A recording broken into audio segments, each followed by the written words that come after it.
Mesdames, Messieurs, fidèles KCCistes, membres de l'Église, bon nouveau message KCC, Kimia, Ditalala, Amani, Bisika Bozali Kolanda Bisso, et bienvenue à cette émission spéciale qui est consacrée à une institution dont on entend de plus en plus parler au sein de l'Église, bon nouveau message KCC, une institution, une structure qui est directement liée à la personnalité du prophète d'Isolé Lempungwa Fidusa Isaac. Nous avons cité la fondation prophète d'Isolé Lempungu Isaac, en sigle Foprodis. Moussa la Foprodis ezali nini? Qu'est-ce que Moussa Nango lia Nango par rapport à Lingumba la Bisso? Nous allons parler, décortiquer un peu tout cela au cours de cette émission spéciale. Je ne suis pas seule sur ce plateau. Tozali nabande komine bazali ko accompagner Bisso, bazali membre ya fondation Foprodis en sigle. Tozali bongo yambona maître Elonga Malonga. Adali Bongo, conseiller juridique au sein de la fondation Kimia. Pembeni naye, tozali na prédicateur Joël Kassa. Et Adali Bongo, administrateur à fondation, Adali chargé ya communication. Amani. Pe na gauche nangai, tozali Bongo na prédicateur Eli Bandi. Et Adali pe administrateur ya fondation. Ditalala. Adali Bongo, administrateur chargé des questions technique. Pe na mopandi na ye, tozali bongo na prédicateur Gelor Vwenanga. Ye azali bongo ingénieur, pe membre ya commission technique Mozolé, na kati ya commission technique ya Foprodis, tokoloba nini, Kimia, Toyenge. Voilà, fidèle KCCiste, on entend de plus en plus, comme je le disais, parler de la fondation. De son vivant, on doit le savoir, Moussa Kolia créa qui fondation qui porte son nom, Foprodis. Moussa na yango nini, maître Elonga, okoye sabiso fondation eza nini. Foprodis, Moussa na yango eza nini. Merci beaucoup, madame la journaliste, pour la parole que vous nous accordez. Fondation, d'abord, notion et fondation, il faudrait vous rappeler un mot. Ezali, notion oyo, ezali, à part entière, na parti politique. Pour la nini, la ligne sala un peu distinguo entre des concepts voilà. C'est parce que mutu oyo azali na initiative, mutu oyo azali na ba idée, pour na ko aider mboka na ye, to communauté oyo bisika ya azali. Il faut se matérialiser en gros de deux manières. D'une part, de manière politique, et d'autre part, de manière sociale ou de manière philanthropique.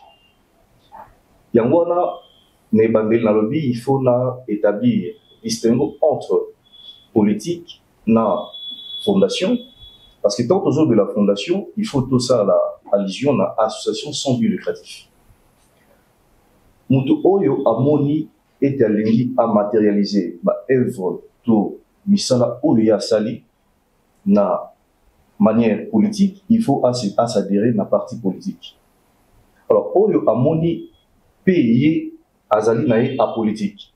To à s'intéresser à la politique quand bien même que dictons même si aux autres s'intéresser à la politique mais la politique va certainement s'intéresser de vous. Il y a une loi dans biso, la loi numéro 004 du 20 juillet 2001, où ils allaient organiser l'association sans but lucratif, l'État a institué un mot pour n'abattre oyo, bazala est vraiment là où il y a société, population, va créer fondation, va créer ONG entre autres. Alors, dans le concept où il y a fondation, son éminence, le prophète d'Isolé, et qui est un grand personnage. J'ai aimé la manière dont vous l'avez présenté en amont. Le prophète, son éminence, d'Isolé, parce que la conception, il y a fondation, to asbel, ni na tout à l'heure, ils allaient apolitique, ils allaient politique. Alors, manière, tout le lingue, il y a matérialisation, bonne foi, bonne œuvre, monté mamalamu oyo, les grands personnages à la personne de son éminence, le prophète de Zolazaki Nango, manière il y a pour matérialiser en mot dans la vie quotidienne, tout pour l'état nabiso, ils allaient qui a pour créer fondation de son éminence, le prophète de Zolazaki. tout moyen, il y a pour pérenniser bah œuvre naïe et sous kakate même na absence naïe bah œuvre naïe ils ont toujours tout combo on a pu à pour faire isoler ils ont toujours pour continuer. Alors d'où même l'appellation il y a non tout combo. Il est vrai na droit tant que nous avons une initiative il y a pour créer fondation de ONG où ils ont des concepts où ils ont différents.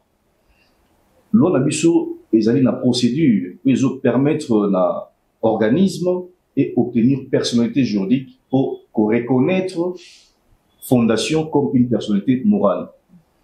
La personnalité morale consiste à permettre la fondation à jouir na ba droit et na ba obligation pour permettre à rester même en justice et qu'au est vrai na à la reconnue de manière légale. Parce que d'abord, on a vu pour est vrai, pour opposer un acte dans la société, il faut oser la reconnue, la personne. D'où dans la loi, il faudrait obtenir personnalité juridique. C'est depuis le 4 décembre 2023 que la Fondation sur l'éminence des prophètes d'Isolélé a obtenu une personnalité juridique dans le Canabiso pour les aller reconnaître une personne et pour permettre fondation à matérialiser tout à œuvrer dans la vie quotidienne, dans la vie courante, qu'au sunga gouvernement la biso dans contextuel. Alors dans autant la statut, il y a fondation son éminence des prophètes d'Isolélé et plus précisément dans l'article 7 où ils allaient établir différents objectifs. Il y a vision au Moussa Koli Azalaki d'un pour la fondation. Entre autres, pour épanouir et pour contribuer à la vie sociétale, dans l'œuvre philanthropique pour des personnes vulnérables, les conditions et la reconnaissance de l'État à ça qui est pour matérialiser l'œuvre naïe de Kosunga. Voilà un tout petit peu de manière succincte ce que je pourrais dire en termes de la fondation. Alors, partant de ces explications, on voit bien que l'initiative est partie du prophète, personnalité juridique, et ça l'a mis 8 ans après, hein, parce que fondation, il faut le savoir, et ça a été créé en 2015. Ce n'est que 8 ans après qu'il y a eu cet aspect de régularisation, si je peux dire, au niveau de l'État. Alors, comme vous l'avez dit, fondation, ils ont porté comment Moussakoli. Ils ont fait privé Toloba, association à but non lucratif. Quel est le lien entre fondation Foprodis na Église Bon Nouveau Message? Bangonyo so apparemment bazaba ASBL au kunape to monique so total na ba statut la fondation a un caractère indépendant. Rapport nini eza entre Foprodis na Église Bon Nouveau Message Kasses. Merci beaucoup madame pour dans ezali motu ya mingi. Na o itali distinguo entre église na fondation. Donc tu le tout à l'heure pour fondation pour mutu à agir, à poser des actes dans la vie courante, dans la vie quotidienne, il faut l'État à reconnaître et le la mutu. Mutu en est bien notre personnalité juridique. Il est vrai, et ça les 8 ans pour obtenir une personnalité juridique, na droit na biso congolais pour acquérir une personnalité juridique, et ça la procédure il faut qu'on la en dehors tant les oies qui biso pour obtenir une personnalité juridique. Mais dans mon tour, ils allaient capital mingi. Parce qu'il faudrait qu'on rappelle que l'Église peut avoir une personnalité juridique naïe. Fondation peut avoir une personnalité juridique. Et sur le plan du droit, il s'agit de 2 personnes différentes. Alors, je peux dire le lien qui existe entre la fondation et l'Église sur autour de la vision. La vision de l'Église émane du prophète d'Isolélé. Et la vision de la fondation Foprodis émane également de la même personne. Et c'est une personne qui a pris cette initiative venant de l'Éternel, Dieu, et pour créer l'Église, Bon Nouveau Message.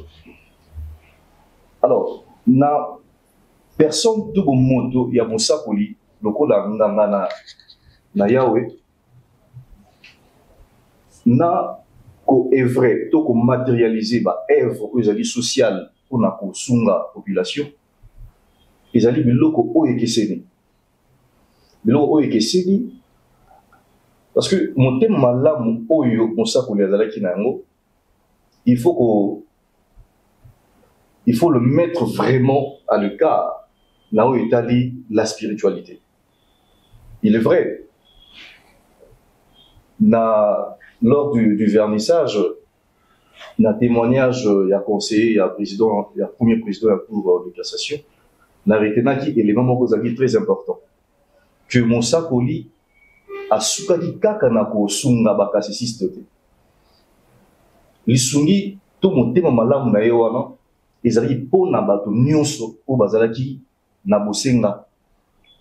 Alors d'où qu'on a pour matérialiser, il y a des champs, il y a épanouissement, tout champ, il y a matérialisation à œuvre.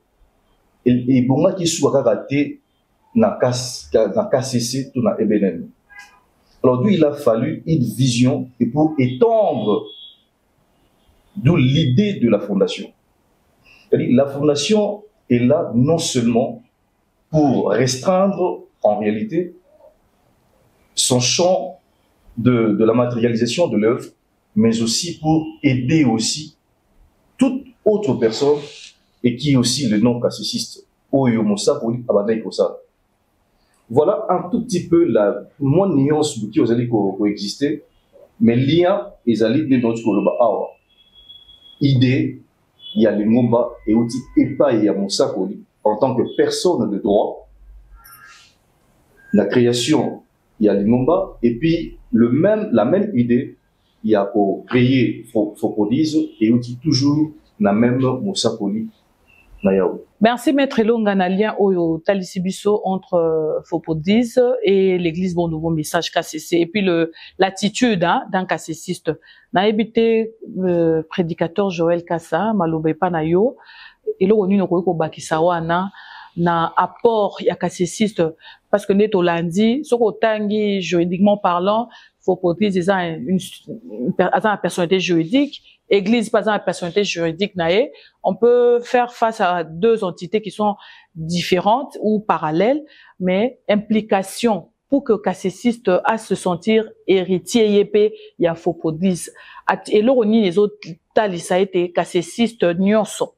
Et c'est aye balamutune que yépé aza de droit ou de fait membre il y a Fondation Prophète d'Isolé. Merci beaucoup, maman journaliste, pour la motuna. Je pense que Ndenge Maître Elonga, conseiller à bureau exécutif à Otro-Loba, c'est vrai, il y a un problème, il y a auteur Moko. Auteur Moko, Oyazali, créateur, il y a Lingomba, après créateur, il y a fondation. Logiquement, pendant compléter Maître Ndenge Otro intervenir à Awa, c'est la fonction membre des droits qui a créé aussi la fondation.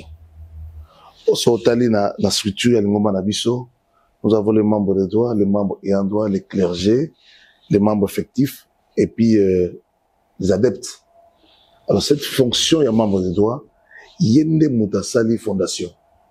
Alors, Yewanape Azali Mosakoli Yalingomba Nabiso. Ce total, na règlement intérieur, l'article 269. Balobi, Monsakoli a créé fondation pour pérenniser Komboraye. Alors, fondation yango, faut la soutenir et pas une biso bakasiciste. Donc, premier contributeur, ce sont les fidèles KCCistes. Si seulement que Moutou a animé réellement Monsakoli, a confiance à Monsakoli, a obligé à rencontrer la vision à Monsakoli. Parce que fondation, azali pona ko pérenniser œuvre comme d'abord comme Monsakoli œuvre Monsakoli. Alors si quelqu'un a zoko boya ko soutenir fondation, automatiquement il est contre les prophètes. Cette personne là, c'est pas s'il faut l'appeler KCCiste. Parce que à téléméli inspiration, to vision ya Monsakoli na Yahweh. Ndenge mettre lobby Moi, j'étais à moins d'un jour, prédigé lequel j'ai sali en passant.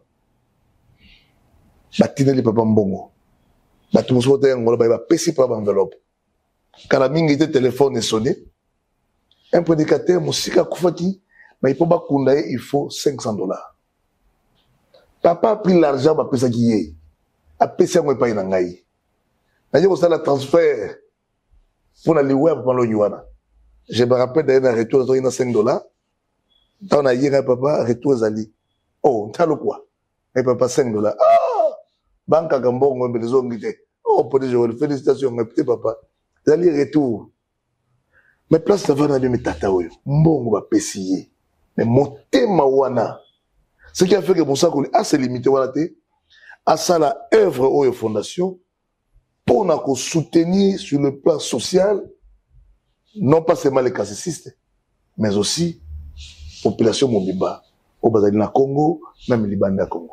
Alors, le fait que œuvre et s'étendre et aux cassistes et aux non-cassistes, il y a un mot, ça la moi brèche pour que ma donation paie ou Talibanda, parce qu'à part les cassistes qui sont peut-être les premiers contributeurs, fondation, Azana Ndingisa, il y a Luka, partenariat, Moussoussou, dernièrement, tout le monde a écouté coordonnateur ou président de la fondation. Non, il y a président. Le président, c'est lui-même le prophète. Ah. Il est le fondateur et le président parce que c'est son œuvre. Ok. C'est comme, à moins que juridique à contredire, mon union, ça doit avoir la fondation, c'est l'homme idée. Donc, on dit que la vision, il y a une prédélité. Non. Sauf que dans la vision, il y a une action sociale. Tu es libre de créer ta propre fondation. Oh, yo la président, oh, yo la fondateur. Donc, président à vie, c'est le prophète oui, d'Isolé. Parce que c'est sa vision. Ok.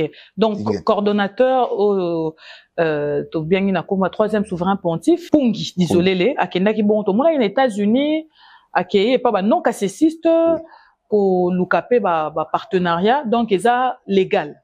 C'est bon, maman, à Kenda qui na États-Unis, ensemble, Adjoint chargé à question, il y a mission internationale, à la personne, il y a révérend Porte Lukeba, Eduardo, pour nous avoir contact, Tabandeko, Pekotal Sabango, c'est quoi la fopodise? Quand on a tel qui bango en tout cas, partenaire, c'est pas ma casse.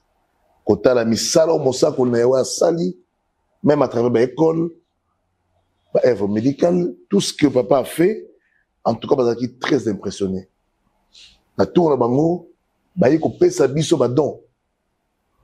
Je sais que il y a 3 conteneurs de peinture, et puis, conteneur mobimba, il y a matériel hôpital. Mais malheureusement, pour la cause du Wana et en Congo, moyenne mais en tant que fondation, il y a des avantages. Par exemple, l'exonération. Voilà. Je voudrais arriver, tant maître a expliqué, il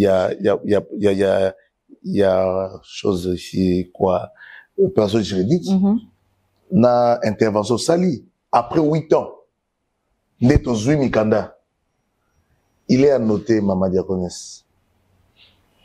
Tant que tu côté la fondation, mon sac a nommé Bisso comme état administrateur. Tu côté Bobele de Mikanda. Statut na règlement intérieur. Point barre. Il fallait qu'on bande à 0, même FF 92. Faut qu'on ait agrément, il y a ministère, il y a agriculture, pêche, élevage. Qu'on ait personne juridique, il y a qui facilité. Tout ça, les bois. Mais le côté de Moussa Koli, il y a eu Moko, à tel moment où il y a bon, il peut tout alors, les Cambodobis, il y a exonération, ça ne fonctionne pas comme ça. Pour la cause à exonérer, vous devez avoir l'interministériel. Ils allaient documents où ils allaient signer dans 2 ministères. Le ministère, il y a finance, dans le ministère, il y a plan. Ce qui est besoin interministériel, il y a monde qui permettre, bino, pour ça, la exonération, il y a bien. Mais aussi, ce n'est pas que parce que vous avez le Mukanda wana, ne bokeni ba moko non, to na conteneur Mukanda mse ngo, non, ça va bon. il faut beaucoup de demande na bino babiloko opoza na posa oyo l'état aoye ko accompagner bino pour na ko komisango na mboka ya Congo. C'est comme ça que ça fonctionne. Alors à ce jour, source à financement à part tolobi ba peinture wana et donc to ezwa manate. Non, ba peinture ezwa manate mais maître Longa ensemble na ba ministère toujours bunda pour na ko comme à niveau ya ko interne wana parce que tozi yango ça sera un intérêt majeur pour l'église. Par exemple, ba matériel médical wana tozi yango pour la santé. Vous voyez que ça profite à l'église. Même la peinture sur Yaki. L'église aussi est bénéficiaire. Nous avons beaucoup de paroisses, nous avons des écoles. Tu vas topé ça ba peinture wana na ba école, na ba paroisse pour ba repeindre ba temple na bango. Grâce, il y a les canisiers pour ça que o yazwa qui il y a ko soutenir batu. Voilà l'importance de la fondation. Tu vas bénéficier mingi même dans nos entités dans nos paroisses à travers la fondation.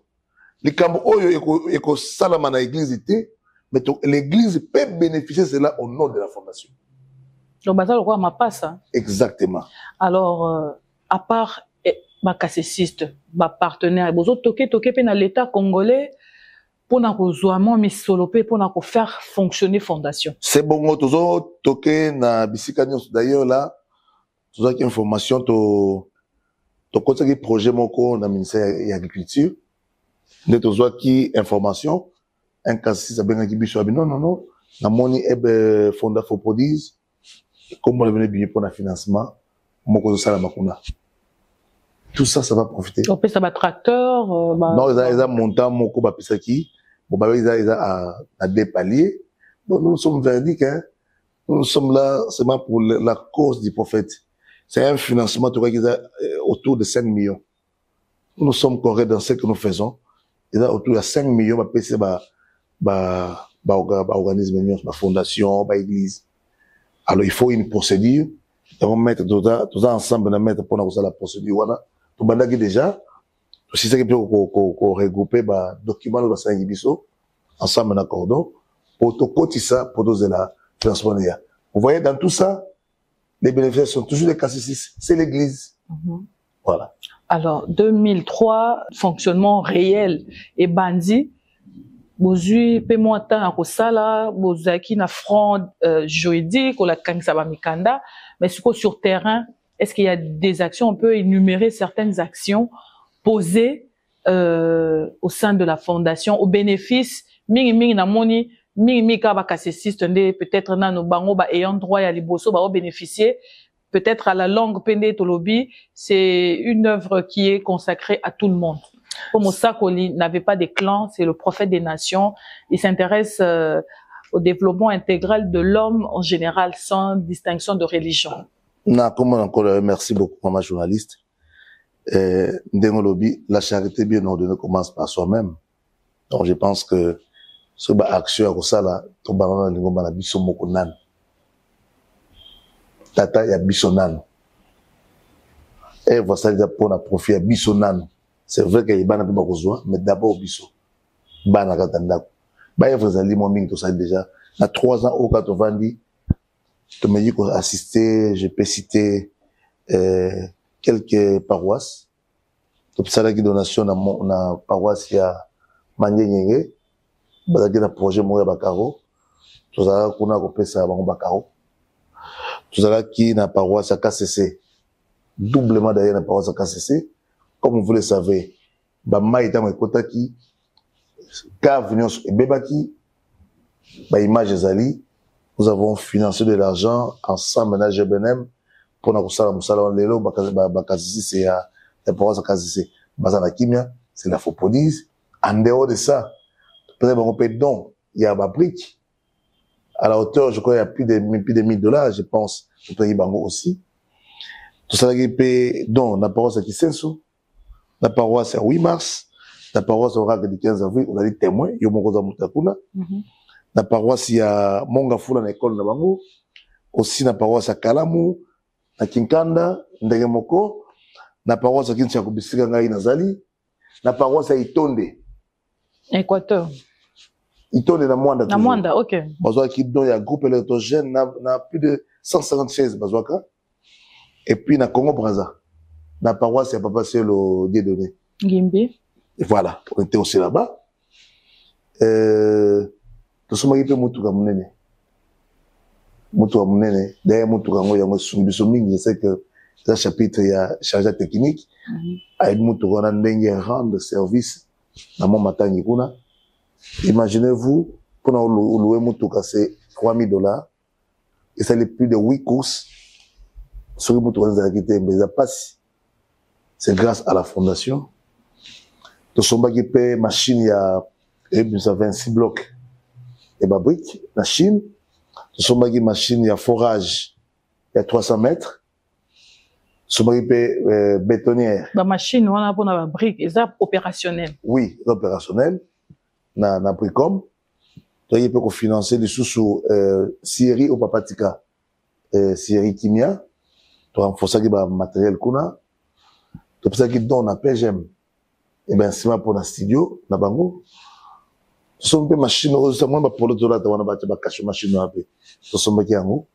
Et sans oublier, ce sont des loupango. Siège à fondation. Siège à fondation. Est-ce que tu as le premier immeuble, il y a Ebenen. Il y a 4 niveaux. Félicitations. Oui, oui. Il y a tout ça déjà à 3e niveau. Tout ça, Bunda, pour ça, 4e niveau.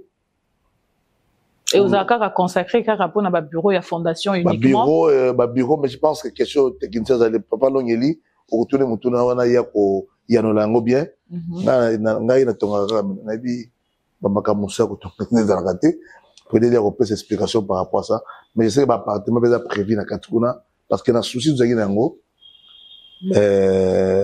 Ceux qui battent ba otine papoto, ba membre na biso, ba membre d'honneur ya fondation Bayi. Ou les food hôtel, comme un membre d'honneur, parce que membre d'honneur, c'est une catégorie comme rémunération, comme avantage. À vous allez loger pendant la fondation. Voilà. Ma bureau, c'est des mais papa, non, je crois que, à côté de la dimension, alors. Donc, moi, dans ma gamme, sans oublier, mon sous, n'a qu'au colombien à côté. Les soignés, mon sous, de pessi, ma table, ma toma, na yawe. Bazali ebele. Na ba veuve ya bantoma. C'est bon. Bazali musu to ko ba yango te. Za ba ka ba secret ya nani. Il y a aussi des apôtres, il y a pour même ba tolo banda ko bango. La fondation a soutenu bantoma na yawe. Bantoma musu ba na hôpitaux. Ba bantoma ngo ba yebi.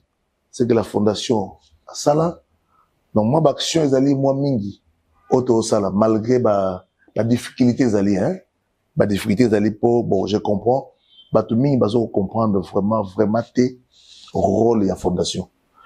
Tant que l'objet n'a pas de difficulté avant tout qu'il y a projet à monene au bozana yango, l'ingomba azo sunga fondation, toyebi que chaque année, moi, ma bongisi ça mina l'ingomba, je crois dans mois de mars, pour nous soutenir fondation au-delà des grandes opérations.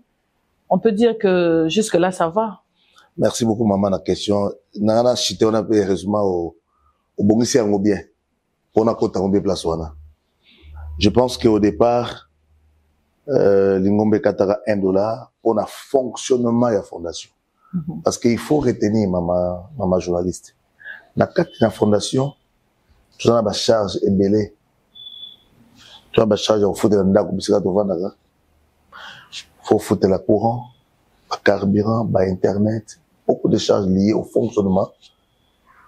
Ça me demande de l'argent. Sauf que Kouana, au BT Kouana, la charge annuelle, c'est beaucoup d'argent. Vraiment, c'est beaucoup d'argent parce que on se bat pour te passer même le meilleur de nous. Ne serait-ce que bateau, bazar, la mission d'Inga, bateau, ça, action, activité, il y a fondation. C'est seulement que, tu as dit qu'au chité, État prenait $1. Sur la chef de l'église, tout à l'heure, en tout cas, difficultés ali.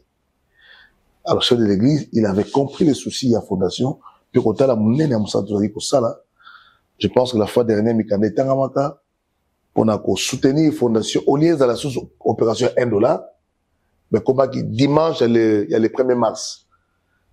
Vous allez, offrande de Nyon, vous allez consacrer pour soutenir la fondation. Qui dit fondation pour soutenir Mosakoli na Yahweh? Malheureusement, c'est négligé. Attention, on néglige pas pour dire Joël. Moi, je m'appelle Joël Nkasa Lusala, moi, Nayabaïza. Rien à voir. La faux produit, c'est lui-même. Motina, Mimobula, Mina Yahweh, les prophètes d'Isolélé. C'est-à-dire que observation, il y a Mawamini. Parce qu'au côté là, surtout bimisa liste kakayane oyo. Et ben $1, oyo va passer dans mon témoin. Il y a des grandes paroisses que on appelle ça 200 000.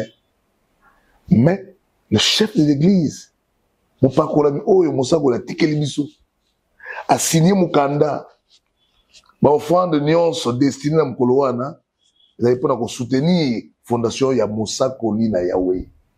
Quel est le comportement? Il y a des identité, il y a des cassistes. Il y a des journées moko sabotées, négligées. On a constaté, vous allez comprendre que paroisse à Liboso, je crois que les apôtres, c'est 1 500 000, t'as les cas. Mais la fois passée, bon, on est soumis pour na makambi ya mausolée, ya Mosakoli. Kolele ezali, pas samité ma ezali, que batu bazo comprendre na noté. Mingi bazo chance ya kosunga Mosakoli te de son vivant, mais l'occasion est là. Il y a qu'on soutenir les prophètes à travers sa fondation. Pourquoi Mosakoli ebungate, pourquoi Mosakoli eyeba na mokili mobimba à travers ba action malamu. Nani oya kosala yango? Est-ce qu'il y a otike bongo? Non. Donc sunga lingomba linga yango salisa yango isa pe sunga fondation. Sunga fondation salisa yango. Parce que ko sunga fondation ko sunga Mosakoli. Donc c'est dire que biso ba kafoto tela metuna biso. Quand on parle de la fondation, on parle de la personne de Nizolele. La fois passée, na ba projet zaki nango na ba peu anticiper. Soit qui kanisi moko ya ko sala ba nango ba tante dans la Kinshasa ya Congo central hein. To sala ba tante moko place ba to kimla tamo ba moyi fondation Nizolele. Pour combien Mosakoli eyeba na mokili à travers l'action malamu. Batuming bazo ko singulariser les cambiango. Fondation, troisième souverain. Fondation.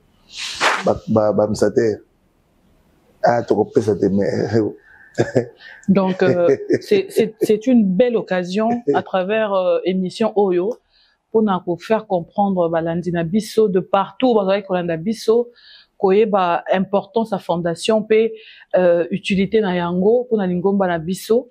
Alors, au lobby ba réalisation eza ebelé.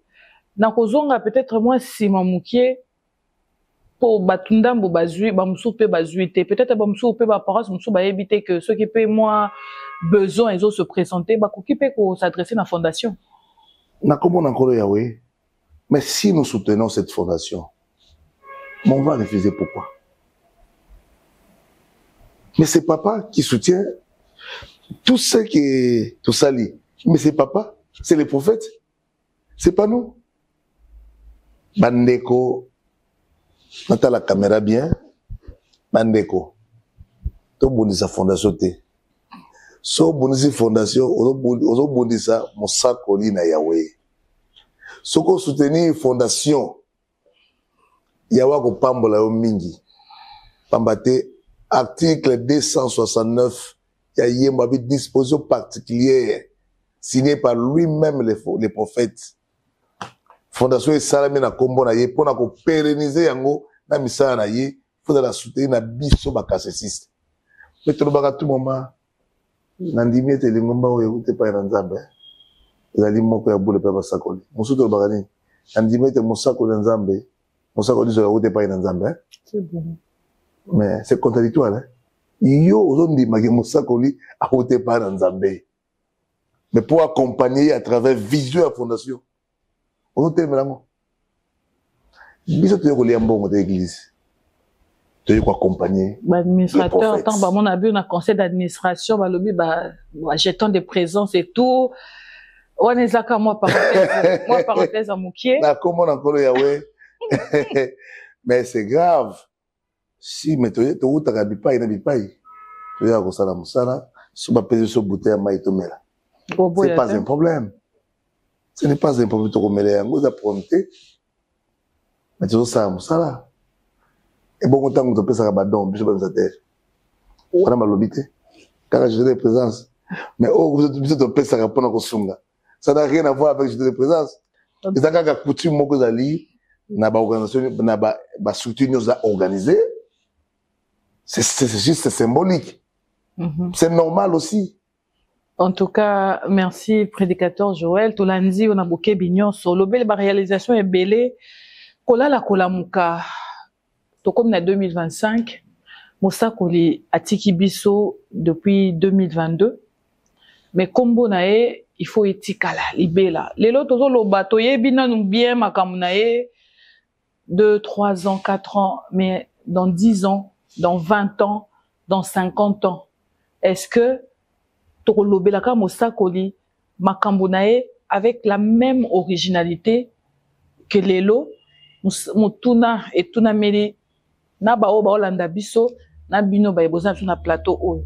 Parmi les Mboyo et Zotalisake, Mosakoli Azaki na Biso Awa, Tozo Mona Bongwelo Totali Mozoli. Et si ka Tokenai Kopemisa, Toto ya Mosakoli na Yahweh. Mais ça fait quelques années, engouement ezala qui na ba obsèque Mosakoli et fléchir mokie tozo yo ka suselo ko mon côté mingi te pona mausolée. Qu'est-ce qui se passe? Na comprendre encore Yahweh. Je pense que les questions il y a l'ingoma mobimba le cambo il y a mausolée. Logiquement pour nanga même tu vas n'apprendre li toko tabadi sauter o isalemaki tu réfléchis différemment. Alors toute cette émission oyo na mars 2025 na gauche nangai to tangaki tozali na prédit edi bandi bazui kabaka ta na fonction ba pesier na kati ya fondation ata chargé des questions techniques. Kasi si sonyoso alandaka évolution à makambo lingomba, totangaki, je crois, dans une des assemblées, et te ba confia qui charge ya aussi di sa kotonga. Po misale bandaki, ndenge prédit Joël alobi to kozongela we lekaki te. Poursuite des travaux, pe finalisation à mausolée, bazui ba bambi yango na charge ya Foprodise. Est-ce que Lelo bakassiste bakoki ko s'imaginer un jour prédit elipe bakei pe na fonda na mausolée wana pe kotala eza utopie bandeko batali kotala biso bazana posa bayeba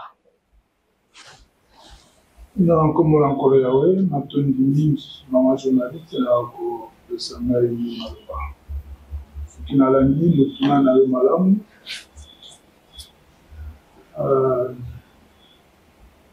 utopie réalité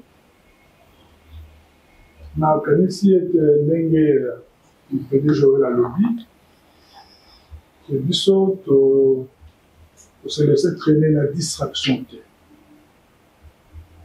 biso ndenge yemoko Mosakoli na Yahweh chef ya président ya fondation Foprodise atalisi biso misala Mosakoli azalaki ce qui a initié le sala azalaki kolandela yango pe na lisumu na Yahweh alongi tosala na ye ndenge moko mpe biso tozolanda matambe na ye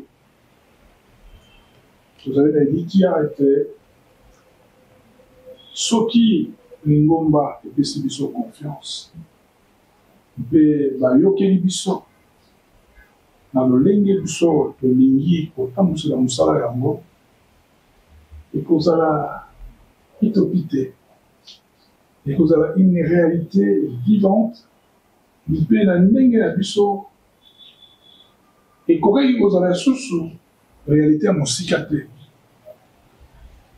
mais dans tout ça il faut boyokani ezala entre biso na bakassiste oyo bazali oyo to bawuti na musakoli.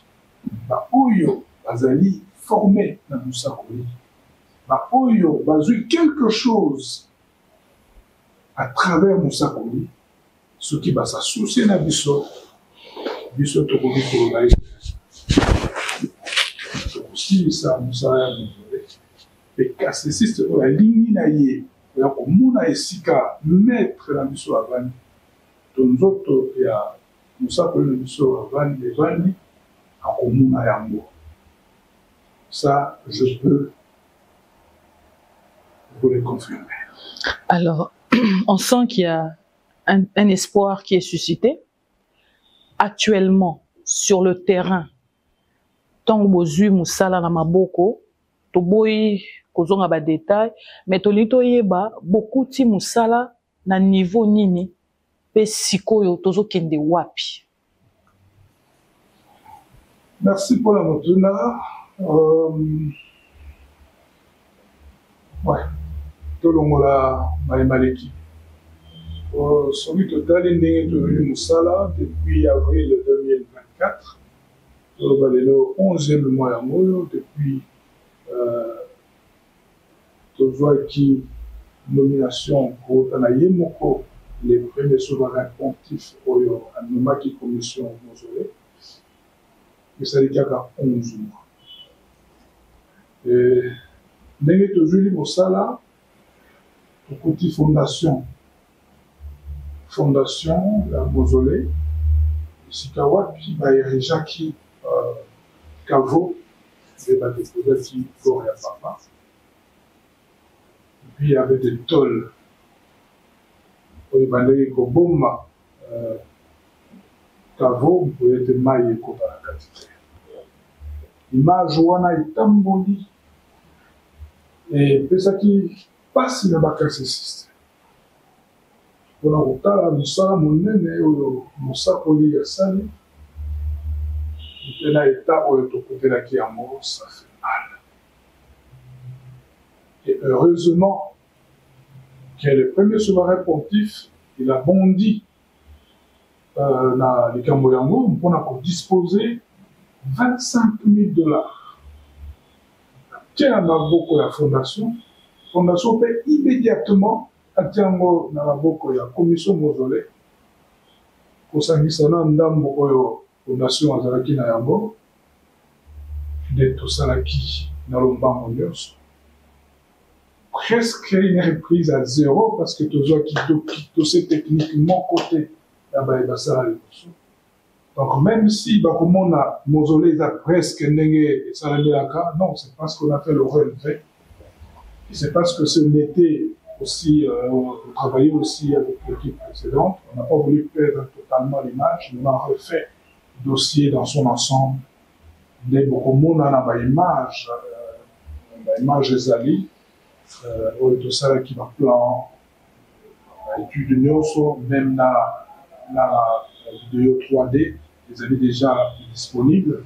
Pour un moment, on a Nengeni, Biso, Tobongiseli, Sikawa, puis ndoto ya musakoli kopema kwa babengi mausolée.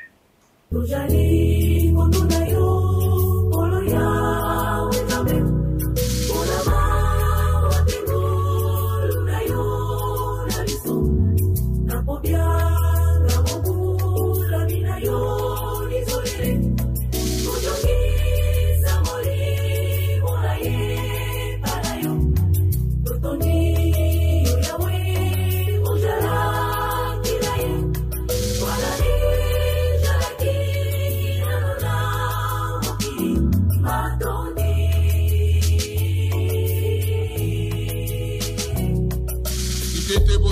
Yahweh, voyez, voyez, pour que les aïeux dans mon côté.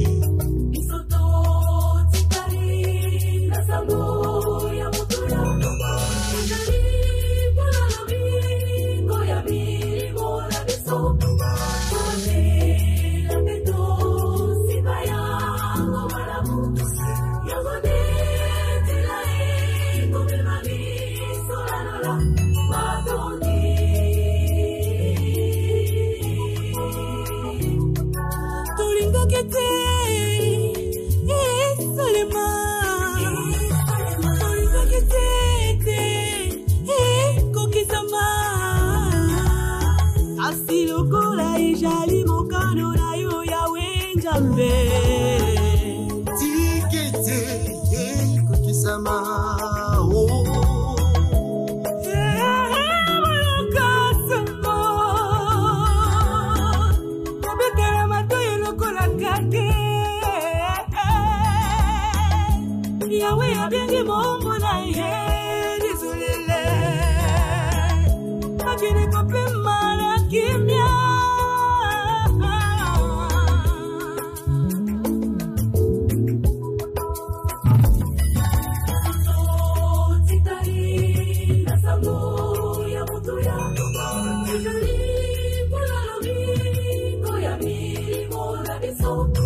Lelo oyo,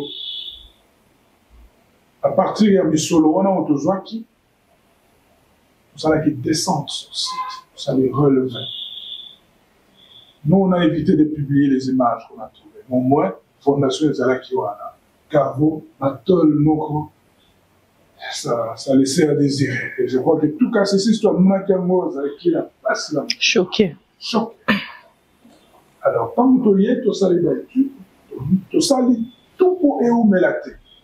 Mais la stratégie qu'on utilise, c'est travailler dans le silence. Beaucoup plus au Salamosala qui Koloba. Et en gros, n'a pas période de Mboula. Et coïncider, tout quitter qui cabelle. Bien que la période de Mboula, mais tout ça qui descend pour la montagne, pas la course à la barre. Tout zongi, tout sali, achat ya biloko pour approvisionner le site. Et pour ceux qui accordons les sungi pour la logistique, parce que pour louer Moutouka, multiplier, si le moins cher à cause de la louer, c'est bien Moutouka, avant qu'on amène les pailles à Bisso, il louait à $2,500. Le pain à Bisso, il a fait là $3,000. Multiplié par 7 courses, vous voyez déjà où vous êtes. 7 fois 3, c'est 21. Or, Bisso a hérité de 25 000, plus quelque chose, Fondation Zaginamo. Donc, on pouvait, nous sommes presque qu'il y a dans la logistique. On ne dit que pour louer Moutouka. Mais tant qu'on loue Moutouka, il faut ressembler à carburant. Et ce n'est pas Kassamoul. Mais nous parlons de Momatangi. Oh, il y a une image beaucoup mona. Combien de fois l'équipage, ils ont eu un problème dans Nzela. Nzela est à ma baie. Batu ba yebi, ba kenda ki, to accompagner qui, quand il y a papa na biso, ba yebi, Nzela wana ndenge ezali. Le menant, to kenda ki na ba jeep, on était un peu à l'aise. Rendez-vous compte que les alliés camions, on est les alliés chargés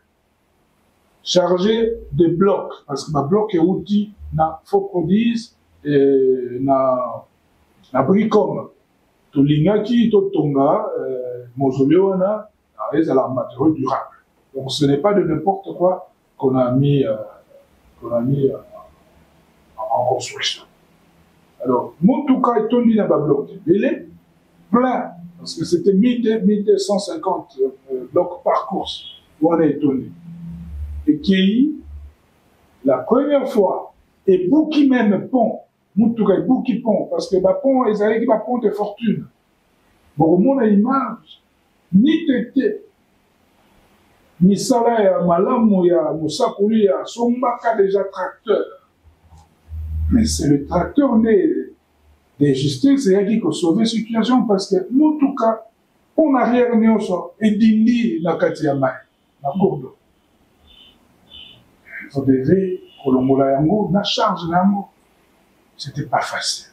Le tracteur est et songi toleki toluki lisusu bato tofuti bato tosombi banzete mabaya ebongi torefaire pont et tolingi pete ezonga na deuxième pont on a dû refaire encore un autre pont ti premier lot écoute tozongeli deuxième lot et bakayas na kuna na zamba on peut même pas trouver la kayas tout le monde a dit que kayas na Kinshasa c'est trop fort allez retrouver la kayas na Lubuz et camion c'est là qui va aller retour wana na nzela loko na nzela za mabe mutu kezwa ki ba problème ba pompe problème ba amortisseur ko ba problème donc bien au cancer que mutu eke pour 3 jours et ça une semaine et ça nous a pris tout le temps que ça a pris.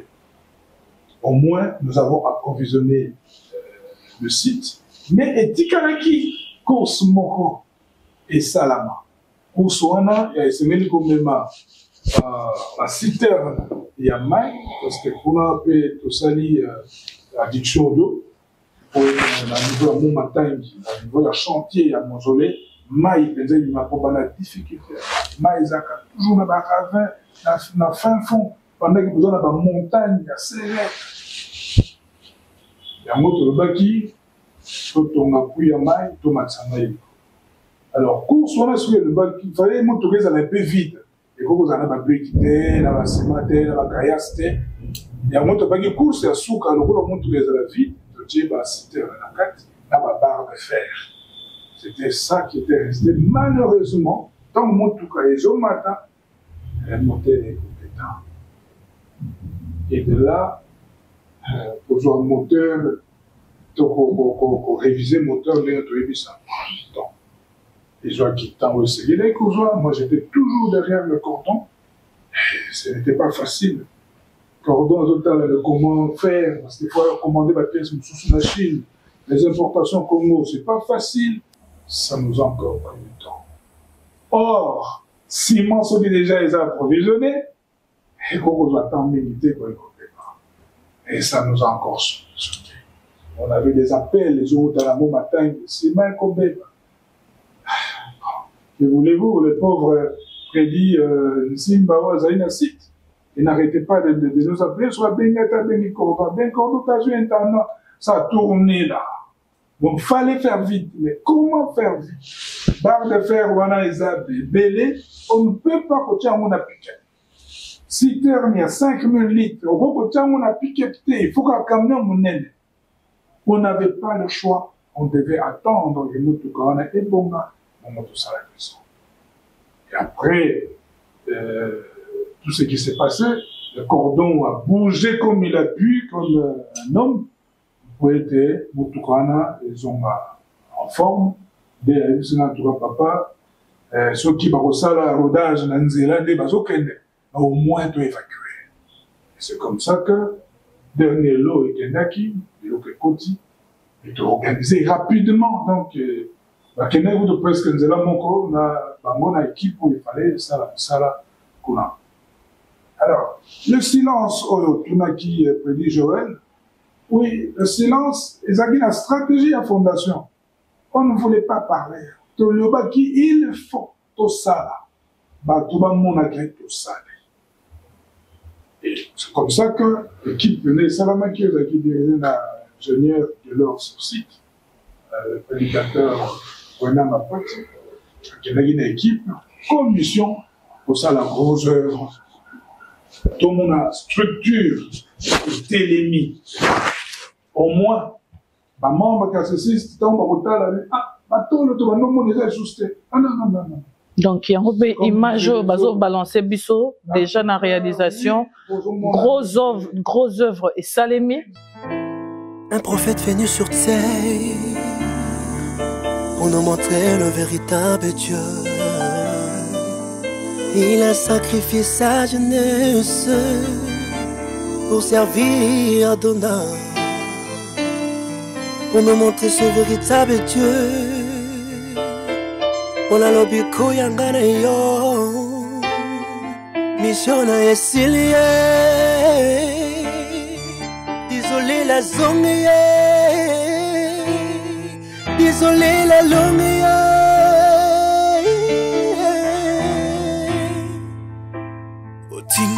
soki pona kosakola otalisi biso nzambe ya solo mokano na yawe ekokisami na mosakoli na ye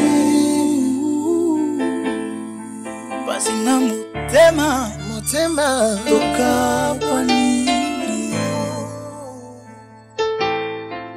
esengo na biso héritage otikeli biso ya motu ya pona milimo tokobatela yango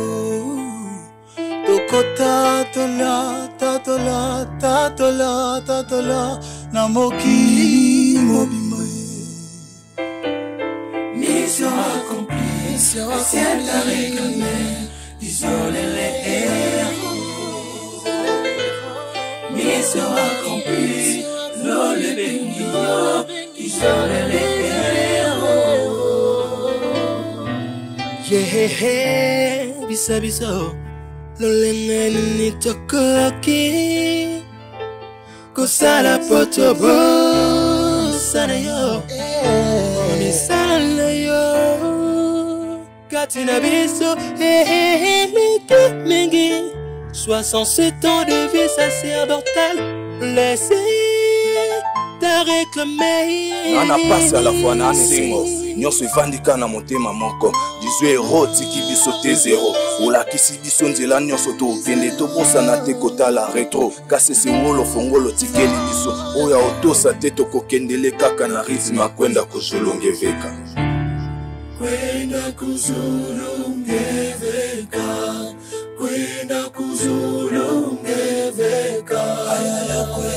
kuzulungeveka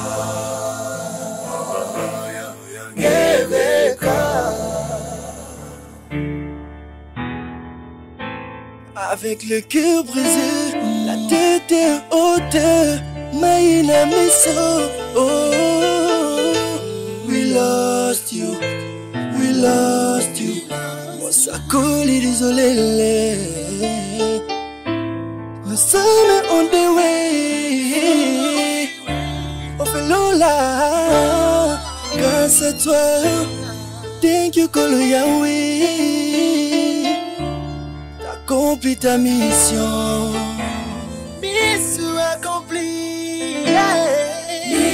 Mission accomplie. Ciel t'a réglé. Désolé. Mission accomplie. Désolé.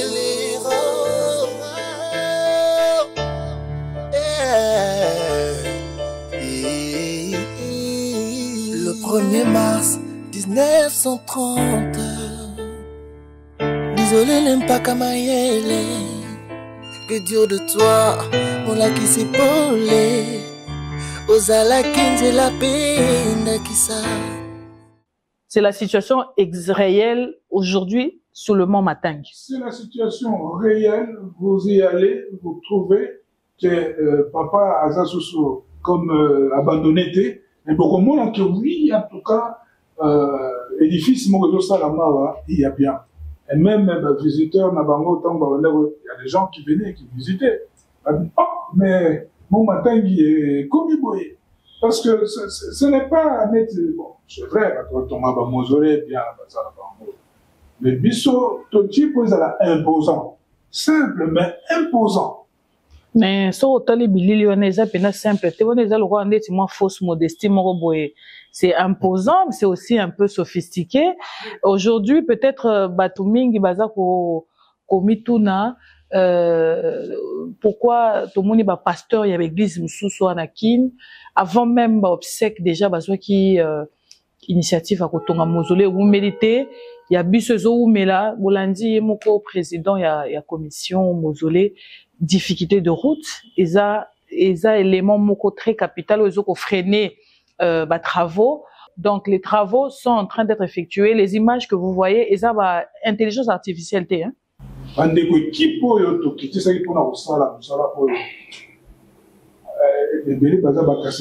maison vie de choses.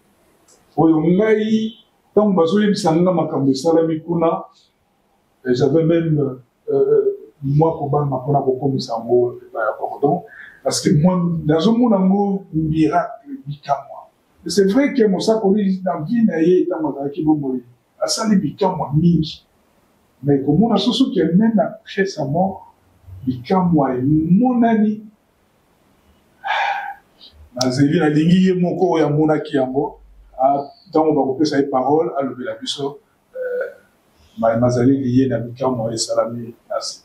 En tout cas tokozongela yo prédit Eli pona koyeba poursuite à travaux ezo senga nini par rapport en termes de coûts financiers ndengo introduire prédit Gelor aza pembe na biso tokopesa ye micro pour atalisa biso yé aouti kuna fraîchement de Montmatangi ayebsa biso réalité o nini bakuta na terrain na mokuse et puis tozoka ba flash ya ba miracle moko esalami kuna akoyeko yesa biso ba gros œuvres o esalami ba grands travaux tozomona na bilili ezui exactement combien de temps et comment l'ambiance sur le chantier esalameli maloba omboka wayo. En tout cas, merci les mamans journalistes pour que ça aille le débat. La question concernant ça, pour Tindamaki, pour le matin, effectivement, pour le mois qui awa, le 9, le 13, on a fait presque 4 jours dans Zéla. Mars. Non. C'était en février. Février. Février, tout ça les 4 jours là. Pendant tant sur le temps de la com, c'était aussi la première fois que je suis en tout cas, na bando privé en gros, ils ont passé. Parce que Nzela, ils allaient qui pensaient heureusement, j'avais des travailleurs qui allaient efficaces, la chaîne. Surtout comme le site comme ça, on a pendant en tout cas. Et puis c'est déjà pas un tingana mital na be ça déjà un boucan. Ce qui au dessus c'est boucan na table là na beki ngo ça là quelque chose. Donc il te marcher na nzela wana na sumina ya. Tuzali kotambola bambula liboso na biso tant tozokokuta bambula ba mabele wana tellement ezana baskori ba terre wana za ba argile wana qui nous doit se balancer quand on doit dans la difficulté c'est ça qui fait que tout ça la même pour le bébé que l'andiela il y a enfin que comment tant que commis c'était le 13 février que commis c'était un jeudi les arabes jeudi alors comme on a vu sur directement je me suis dirigé vers le dépôt bâti de ciment et c'est niveau d'accès à mot parce que il y a mot déjà là qui n'a matière première. Oui, pour ça qui est réalisé pour on a côté na tindi ba na ko bimisa totala na trouvé vraiment que le ciment na banka tant on a même ma banka wana bimisi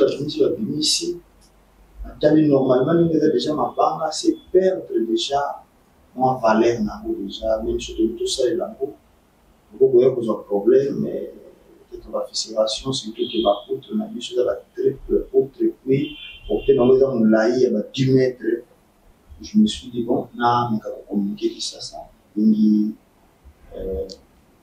on a bien qui DG donc on dit ça parce que nous voyons la fondation comme il y a administrateur chargé à technique mais chez moi il est le DG de l'entreprise pyramide qui est éducateur et moi si j'ai été mandaté là-bas c'est ça qui sous l'entreprise pyramide c'est là qui n'a l'entreprise pyramide n'a pas le DG parce que c'est lui le responsable de l'entreprise pyramide informé que oui DG place au tribunal on a un problème il y a ciment et puis et ça peut possible vous pouvez nous rafraîchir même avec 200 sacs ça va ok c'est déjà le bon signaler le cordon tellement nous avons ou les capés de ce souvenir.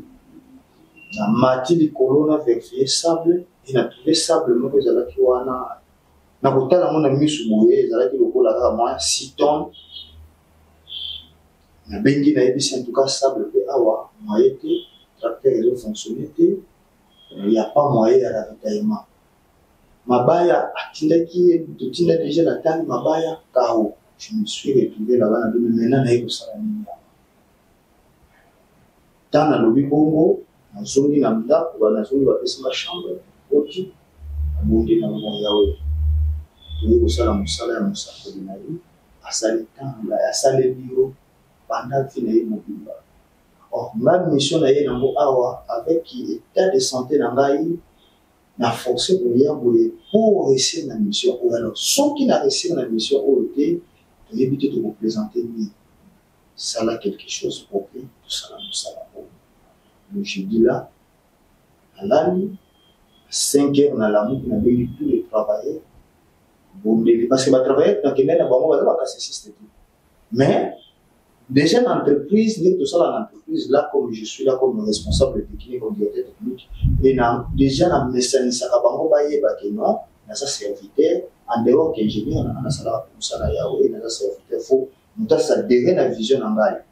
Alors, quand on peut à disposition par rapport à l'égalité de Tambola, et puis si tu peux aller, ici, comme tu m'entends, des présents, c'est spirituel, alors nous demandons Tambola dans le pays. Tambola, c'est la vie, pas de désordre. Si ici, on a prié, on a béni, on a joué ma casse à bon, pour démarrer le salaire. Wani kuzoka ba masimana mabanga na bitu kutibera taba kusia ndambo wana leto banda taba ko de fleur mati abandi traçage na celle-ci traçage le temps na ça traçage ba juste sable la tien na c'est ba sala mélange ba vi na sala qui de 6h à 9h c'est na kita na ndako na la moi kisi et puis moi na se reposer un peu comme le corps. Donc, batikali, fongo de ciment, à mon nom, balango ciment poussière. Alors, ciment normal, va aussi. Et si, le premier jour, et c'est parce que, il doit revenir ceux qui ont un tiki bango après 3 heures de temps, il faut quitter. Alors, batanga na no kita, ils allaient quitter en balo fongo la ciment. Tant na okita, ils batikali ko fongo. De temps où salami na 3 reprises, bon, on va péter on a zo koyaka na matina, tout ça qu'on a volé dans la salle, petit tout le monde. Nous avons trouvé normal que nous avons ça sans aucun sacrifice. Sinon, comme il y a des temps où nous avons mon couple à travers, nous avons cassé ce système, et nous avons chambre. Ah, ingénieur. Mais, nous avons expliqué qu'il y a des choses et puis nous avons les habitants. Si nous avons toujours maintenant awa, les gens qui délibèrent, nous sommes comme une poussière. Bon. Quand on a remarqué qu'on a dit oui, lobby n'a pas de l'amour n'a joué téléphone côté na dépôt. On a dit qu'on filme joie les banques. Je suis pas. Et bah filmer. Si bah sur tombe là on a mis tout là-dessus. Tomati na mausolée. Quand on te dit qu'on ça la placement, placer notre ça la place d'autres on ça la mélange. Naye kokosa na kefona filmer sima kuna ba fongo poussière tuna tourner na mon poussière ba fallait poser la pona ko abo bandela mélange muso bakisi na misho na ba fongo na filmer nous déjà ba tomber poussière bon ça va maintenant comme na mon boye na benga DG na signaler bengi DG na signaler mais kozwa sangwa mato ine c'était pas facile tant yo qui envoyer pas voilà. Makamuzo bawo ya solo parce que ndawa nazo préparer na commander na tilo parce que ngabite dozer na poko nazo mona nde yango nazo koyebisa donc ciment yaki sous en ravitaillement te yaki sous-souté mais zela mokie natala comme tous na phase ya ba ko de fleurs na kota na phase ya ba colonne o ya charge ya katikati tene ko lepe signé beli na yeba réellement si c'est le massi et ça miracle OK na yelobi na tie 15 sacs na si tout temps na tie 15 sacs na mon problème petit na si tout temps bazo fongola poussière de banga na côté bon babaloli to couler ba colonne kanyika ka ba photo ba colonne na BDG déjà tout ka ba colonne nyonso au 4 au ekulami et dimi vraiment qui toko ba fongoli colonne vraiment na qualité dosage normal et puis tout ça la n'engabité dosé na musela vous n'avez pas expliqué les gars. Yo zéla nano, tout qui est mal parce que quand il a 4 colonnes, déjà pas triple colonne, déjà ennemi. C'est là tout comme un niveau à la sous-sous, détourné par le sous-sous. Tant que comme un niveau de la colonne, et maintenant l'autre va sac et billet, c'est au matin 25, 35, et les autres panzana, poussière. Donc, pour les 4 colonnes, 6 mais il y a en tout cas 4 colonnes ici, parce qu'il y a un moment qui nous salaire à casse. C'est déjà en tout cas 4 colonnes ici. Il faut l'envoyer sur le gars. Il y a un peu de communiquer avec mais ceux qui ont 4 colonnes, il y a un peu ici. Pour communiquer, il y a un problème. Ça va, ça. Donc, continuer. Tout à l'heure, sur la poutre, vous allez sur la poutre, la triple poutre. Ça va être poutre, tout, on a mis ça. Sans problème, parce que le consommateur est déjà plus de 45, 57 comme ça, c'est possible. Donc, en tout cas, vous dosez, vous dites, vous me mal souci, vous continuez dans nous, parce que ce que vous avez fait, vous avez déjà, vous avez une question. Vous avez resté plaisir avec le papa, là, il y a un macaque, on a des yamoana. Et puis, sable, il y a avec un nombre de sacs qu'on a salé parce qu'on a salé plus de 200 quelques sacs. Jamais beaucoup de fonctionner dans le sable. Et coquilles. Mais ici, nous salons tous les jours à Souka. Oui, malgré la difficulté, mais on a vu vraiment des miracles. Que non, quel est notre moula, dans le vidéo. Moula se fait bêti, mais dans la mana, où il est aussi maté. Ça a quelque chose. Et puis, au monde de moula, malgré mon matin, moula, ça m'a dit, il a raté. Il a raté pour moula, mon pépé, et j'ai risqué de dire, moi, mon pépé. Mais, il s'est dit que quand on a 10 jours à Souka, on peut couler. On m'a dit que c'est plus de 90 sacs.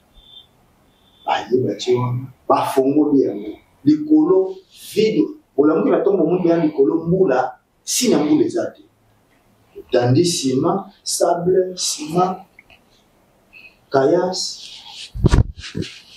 Après, si des gens comme ça, on va bandit à la côté première, sur deuxième, moule, mon guitare.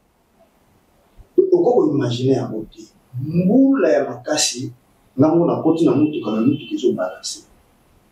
Natali photo poulet, ciment na se, gayas na se, boule na kasi. Et puis ça. Ya na ko suka ndeni sibe poulet. Et ko kata na 16h. Dans le kata ni 16h, le bandi musala, groupe oufi. Éclairage vous n'avez pas 17h, on a déjà mon lit les bandits déjà. Nathalie Simana C, groupe Zate, Pano Zate, Mwinda de Torba Tokshamine, na Kena na Mobapil de Sili, pour qu'on a Mboka na Pili à Mouné des Zate. Mabapil de Zate. Le seul qui sont barreaux font du moins du haut, c'est eux qui pèsent. On n'a pas besoin de défi, tout est bon. Tokomi vraiment derrière le temps, réalisateur Azé Sasototika, il a moins de 6 minutes. Il a moins de 10 minutes. Le prédit que alors vraiment on a mon coussé au résumé biso donc malgré le phénomène naturel wana dans les koulamé peut musala et salemi. Oui, malgré ça dans les koulamé et sili et de laisser vraiment ya pour zonifier pour dire même surface de biso na surtout tombani la fondation PR. Ndenge kaka bandeko balandi bazali kotala bibili na biso. Alors, tozo chuté, malembe na émission na biso, prédit Eli à ce stade. Ba poutre na biso netoyo qui dans les koulamé, structure et monani, moi forme par rapport à image 3D au bandeko bandali kotala. Qu'est-ce qui reste à faire? Combien la fondation a-t-elle besoin pour que les lots, toloba que non, finalisation va travailler salamé? Tout comme que Luka date ya inauguration ya mausolée ya mosako li d'isolé. Merci pour la professionnalisation. na niveau de commis, gros œuvre, dans ma bataille mausolée ici, mais comme il a la partie de la finition. Alors, finition, et comme aujourd'hui, sur moins temps, mais l'équipe, et vu distance, tout ça, on va jouer sur le nombre de personnes à utiliser. Il suffit que toujours mis solo. On a aussi la fondation. On a dans la fondation, mais j'interviens comme président de la commission mausolée. Il faut la fondation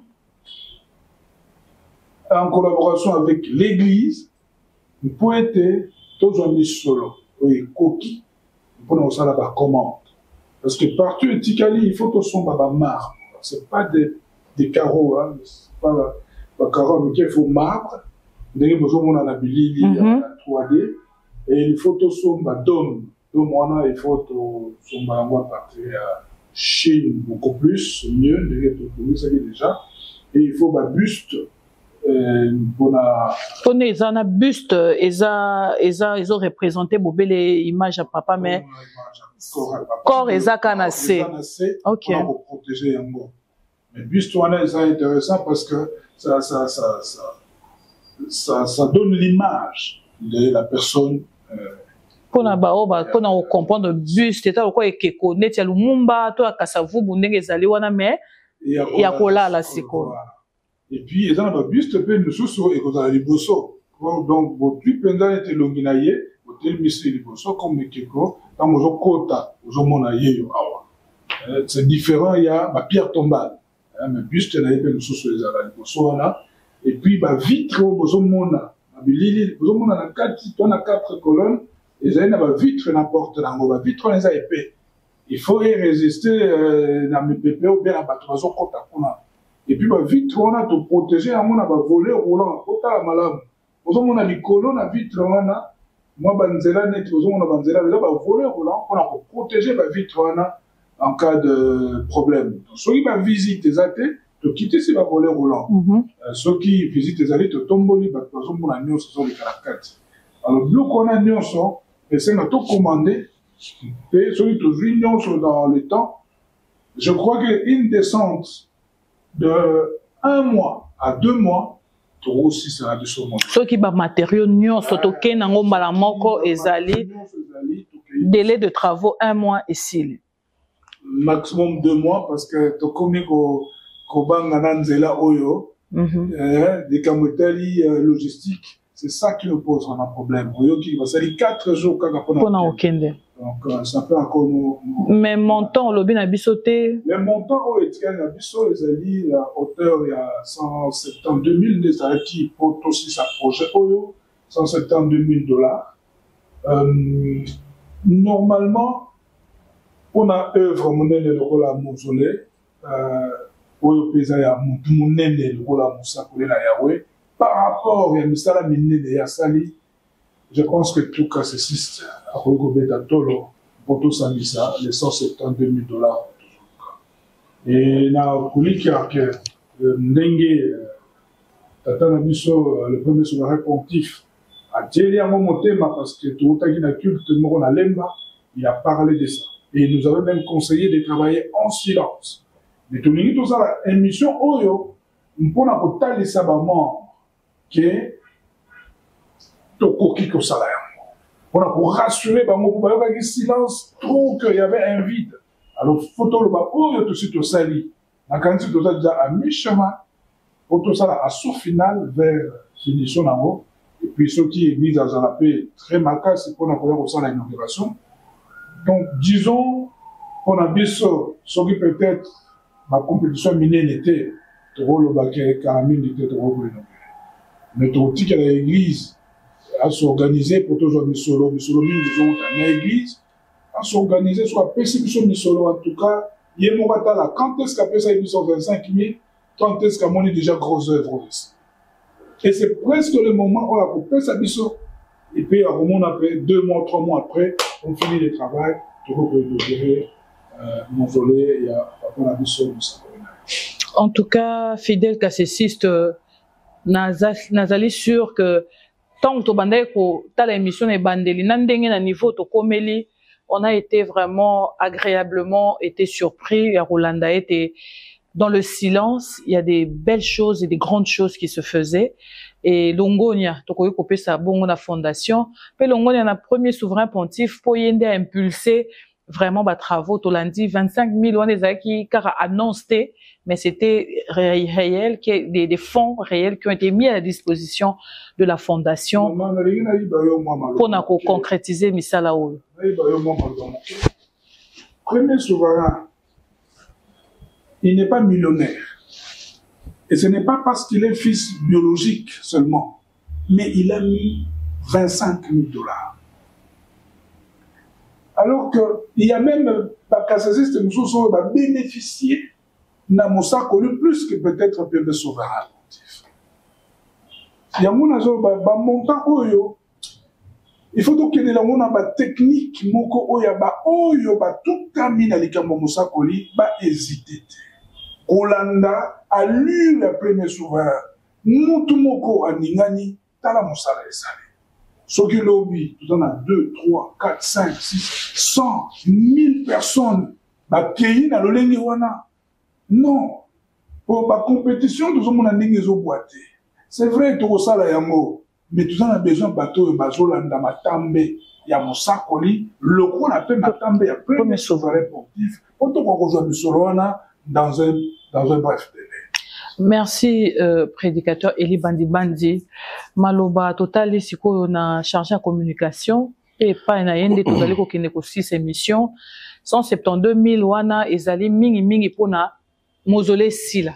Entre-temps, nzela pe et au senga pe mo appui ya lingomba, pour être nzela wana pe zala accessible, koye bate to ko inaugurant on a elanga to na mbula mais, quelle que soit saison to ko pona, et zala accessible. Bato pe bakoya. Bakoya te batali mausolée inauguration bazongi, faut balala peut-être, moins 2-3 jours culte à monene ça les masabata wana, et au senga peut-être misolo, au-delà de 172 000 $. Mbongo wana, makanisi ezali déjà, ndenge prédit à lobby, ba grande compétition, ils ont boité. Est-ce que, moi, li kanisi au niveau à fondation, tous allez qu'on raisonner, poto kangisa misolo, pe moto na moto beta toloke, ngai naza héritier ya prophète isolé le, ngai pe il faut na tia, mosolo na ngai to linzaka na ngai bisika misale ezali ko sale. Merci beaucoup, maman journaliste. Je pense que question wana ezali ya mutu ya mingi pe ya makasi mingi ndenge prédit Elia Otukolo ba été premier souverain à ça qui à la hauteur de 25 000 $. La fondation aussi a ça qui à la hauteur de 15 000 $. Donc déjà je suis dans ça dit moi calcul mon salaire salami c'est presque environ dans les 40 000 parce que ndenge et le bami et quand ça gagne 25 000 déjà dans 25 000 parce que ba kasi ba na biso ba ko risquer ko kansa ke musalo à 25 000 kaka. Je pense que il y a tadi ça qui yango que du côté logistique seulement ce que nous avons tout à côté yango wana c'est dans le 21 000 $. So kamati 25 000 ya papa ça fait déjà 46 000. So aujourd'hui 15 000 la fondation ça fait presque dans de 46 plus 15 ça fait 5 ans 61 000 $. Dans mon salaire de salami. Par exemple, mon salaire, il y a qualité. Surtout qu'au côté même, na ba mausolée, mon salami. Au côté, on a la couille à mausolée. Je pense que, dans le Nekonabiso, il y a société pyramide. Vraiment, il y a des zamba qu'on dit qu'on parle de non. Tant d'autres défis, on dirait, dans un monde à baroté, dans un défi. Presque basaté. Bango aussi, bazali ya ko soutenir, ya ko féliciter. Apparemment, dans un mois, ba mitumika ambeka. Papa lo yvenanga tobi ke azaka attaqué. Akena mo matangi na lokolo na ye ya pota, azana ngo peso ki botali azana pota na lokolo na beki, mais sans hésitation pour na mosa kolina yawe, il est parti pour faire 4 jours dans Nzela. Donc amitumba kimbeka. Alors, si c'est mingi, mais il benga biso. Pour les Camboyo, monsieur Benda, vous solution déjà. Je crois, c'est une centaine déjà. Une centaine, il y a cassé 6. Bazali mobilisé. Bazali déjà mobilisé. Motola moto, tu as 500 Bazali. Tu as $300 Bazali. Tu as $200 Bazali. Tu as 150 Bazali. Tu as 100 Bazali. Tu as 50 Bazali. Le souci était le Cambo ici là. Parce que le Cambo est ici là. C'est gênant pour nous. Une grande église, 70 ans d'existence. C'est gênant pour nous, bande korangai, pour la côté la tata ou à votre mission à Molimo. Surtout vendi, surtout yébani, surtout bantoma, tout ba prédicateur, tout ba chef de paroisse, tous allez ba oignon, tous allez pour la moussa qu'on a Yahweh. Kota a été, il est entré, il y a qu'au pôle de bamboula, les taoués allez là qui, bisous tous allez bien, non. Alors, comment les gens doivent s'organiser? Na ba paroisse, ba contacter ba la mort fondation, ba bonne volonté, ba d'aller kolanda biso, o ba tout sami pe na mitema na bango, bango pe ba tia par na bango na musala munene ezali ko salem. C'est bongo na zongi na casquette ya mausolée en tant que porte-parole ya mausolée, secrétaire chargé de la commission mausolée, autres qui nommé pas ya son éminence, le chef de l'église, Makanici et Zali Kopé Samaïte, tout ça, groupe, et volontaire, WhatsApp, Kanizalaka, pour total, qu'est-ce que nous allons faire? Je pense que président, il y a commission, lobby tout cela, mingi sur les sujets, ensemble avec les coordonnateurs de la fondation, pour ma stratégie, wana. Batunion, sa bonne volonté. Une bonne partie, déjà. Na États-Unis, Bazali, na Canada bazali, na Europe bazali, na Angola bazali, na Kinshasa, na zone RDC, central, bazali, Gabon. C'est bon, na Gabon partout, Lingoba na Zali. Ba groupe de Salama, il y a volontaire. Montonions, ozali na posa, il y a sa volonté. Numéro ya président, il y a Fondation Zali, numéro na ngai Zali. Bon, il faut contacter Bisso. Il y a ngai Zali 082 57 17 44. Papa Nongeli peut représenter numéro là 084 46 96 521. C'est bon parce que je pense que Papa Nongeli a lobby tantôt. Le premier souverain le qui na lemba, j'ai suivi. Moussala yango ko tsala ngo yé mon côté. Mais bisonyo elongo. C'est-à-dire ils sont toujours continuer ko kota toujours ba critique inutile dans le Camboyango. Donc vous allez ko saboter paix, valeur, dignité, et Moukabia Lingomba. Mais tout soutenir, tout encadrer, il y a Tchami Libos, besoin aussi, pour la réussite du Cambo. D'ailleurs, prédit il y a lobby, dans 2 mois, ceux qui sont les alliés, mausolée aussi là. Parti, il y a mausolée et aussi là, dans 2 mois. Donc, il y a coup et pesami, pour finaliser en haut. Alors, tu retiens biloko il y a ma sécurité. Na valeur était en couloute. Caro était dans carreau, mais tu retiens carreau était marbre. Pour azaler motu, il y a valeur. Alors motu là motu atala. Les sungini ni akopé ça na tatao asali ke ye azala. Et tu bisu ba oba jori ta suri musa kolite kama na bota bana ngate. Ndako na mikaba na ngai bon moyo mobimba na kaba. Sungi na za kilo mokoma lelo, c'est prophète de l'Éternel. Je pense que Moutuna Moutouazola l'émission, Moutuna a un témoignage. A un témoignage. Mais seulement que tu as salé yango, na komi kitisa nyonso. Na komi tombola. Je pense que Talibino Moko, Misalo et Salami, on était silencieux. Pendant un long moment, tu as dit Tokolobeloko, t'es. Vous êtes au sac à Moussala. Vous savez, le maïl à Salomon. Maman. Sa sagesse et les kinyonso. Komi kitisa les kinyonso. Yahweh akotombolaka boba mikitsaka. Si tu na musana yi. Et à musala mutu mo côté. Prédé les robeta to le teza musana yi. Ngai pe na robeta to tanga. Premier sauver d'ailleurs premier ko to bagi déjà akosala ngoye mo côté. Eza musala lingomba mububa. Mutu nyonso azali impôt. Même bata $10. Même bata 5000. Même bata 2000 francs. Azali important. Seulement, il y aura une surprise. Bateau Union, c'est pour ça, na volontaire malamo. ba kombo na bango eko komama na Mont Matangi. Au trahir déjà surprise hein. Ba kombo na bango eko komama na Mont Matangi juste à l'entrée. C'est le projet où président Mozole a Pisaki. Ba kombo na bango beaucoup de défilés wana de génération en génération. Tant ba retourna mais libanga oyo ezala sekele nini te ba oyo basunga ki mosala mosakoli ko silisa Mozole oyo bango wana esengo pe mapamboli to tika bilembo malamu. En tout cas fidèle kassessiste pe bandeko nyonso bazoli baku ya kolanda émission oyo.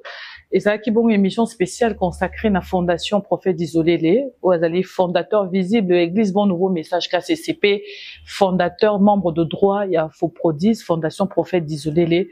Tolandi, ndenge to bandaki, to expliquer fondation et la kisi nini, lien nini, fondation eza na ona église, ba réalisation, ba projet, pe projet à mon nene o et pe sa meni la fondation, il y a ko tonga, ko silisa mausolée ya mosakoli, o ezaki rêve, utopie pour la mususu les lotons tout à comme on a image tout le monde que vraiment nous sommes passés de la parole à l'acte longo nyana misala o ese salemi ndenge moko ya ba invité na nga lobby moto yo auti na musakoli a sosola a tout ça mana motema na ye atala ete papa oyo ya mabota ebele o akomisi biso libota monene boye o to zui pe ebele ba miracle mingi to moni to yoki pezo ko ba kosala matolandi prédicateur Gelor nenga lobby tata wana elo oni to ko pesa ye ko offrir ye soki ko pesa ye sika dignité te po ezali pe ko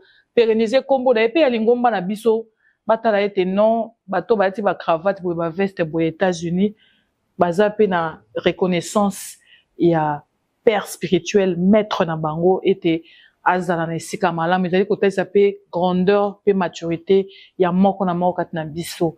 En tout cas tozongisi matondi mingi na Yahweh na circonstance oyo akabeli biso ete tosolola likambo ya fondation pe na ba invité na biso botondi na disponibilité oyo botalisi po ete tokoka kosolola makambo ya fondation parce que na relation publique balobi il faut bien faire les choses mais il faut aussi les faire savoir.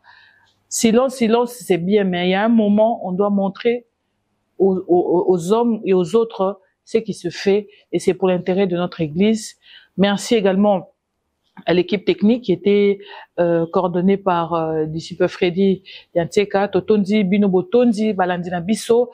Rendez-vous dans quelques mois. Oui, maman. C'est vrai aussi ça déjà, mais tout l'a mis ça toi. Mausolée, Nzela, na surtout que tu comme la wapi. Voilà, tu peux si bien noter. La question est retournée à pédale. Toi, na monnaie. Ça y est, non. La question est parce que tu bel cas mausolée caca. Maintenant, ça la confusion t'es 170 000 et ça pour la marmonnaie. Non, voilà uniquement pour la mausolée. Donc ça veut dire que tout ça, la mot c'est na erwana. Aibisi bato baya na biloko batonga eleki koleka po misala nzela pe sali na msusu. Très bien. Merci. Wana lobi yango malamu ba pesa o eleki ndelo en surabondance. Parce que voilà, parce qu'après on va communiquer. Voilà. Tout ce que nous aurons, nous allons communiquer. Transparence. Manque de communication, management manque de communication, source de conflit. Topé ce message. Merci beaucoup. Tokutani nambala sima na ngolu na Yahweh. Kimia.